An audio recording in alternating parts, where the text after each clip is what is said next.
আসসালামু আলাইকুম। এটা হচ্ছে আমার বাগান, 2-3 বছরের পুরনো বাগান। বাগানটা দেখতেই বোঝা যাচ্ছে অনেকদিন যাবত এটাতে কোনো যত্ন করা হয় না।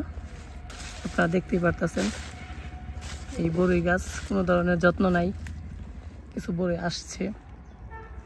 ভাবতাছি আবার নতুন করে যত্ন শুরু করবো বাগানটা। একদম জঙ্গল হয়ে আছে বাগানে। একটা গাছে কিছু মালটা বাকি আছে,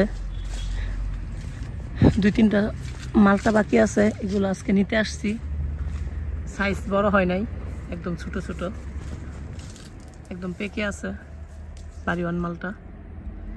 মালটাগুলো আজকে নেওয়ার জন্য আসছি। কোনো প্রকার কীটনাশক সার কিছুই দেই নাই। বাগানের অবস্থা তো কি অবস্থা আপনারা দেখতেই পারতেছেন, একদম জঙ্গল হয়ে গেছে। তো আবার বাগানটার যত্ন শুরু করব চিন্তা করতেছি। মালটাগুলো একদম পেকে আছে, সুন্দর, সাইজ বড় হয় নাই, কিন্তু আসলে সার কীটনাশক কোনো কিছু দেওয়া ছাড়া মালটা বাসায় নিয়ে দেখব কেমন। আমি একটা মাত্র টেস্ট করছিলাম খাওয়ার জন্য, খুবই মিষ্টি, যেহেতু কোনো কীটনাশক কোনো কিছু দেওয়া হয় নাই, একদম মিষ্টি।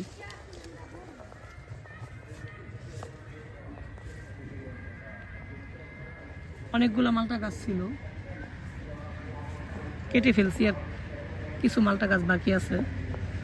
এই যে এই গাছে আর একটা মালটা দেখা যাচ্ছে, এটা মোটামুটি পেকে গেছে।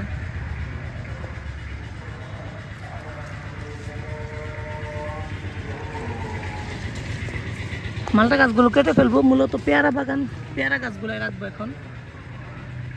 পেয়ারা গাছে যত্ন করবো, মালটা বড়ই যা আছে সবগুলো কেটে ফেলবো, শুধু পেয়ারা গাছগুলো রাখবো। এখানে আমার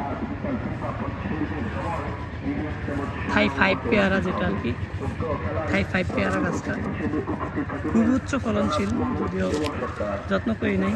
এই যে নতুন কুশি বের হলেই ফুল চলে আসে, এরকম যদি যত্ন করা হয় প্রত্যেকটা কুশিতে ফুল চলে আসবে।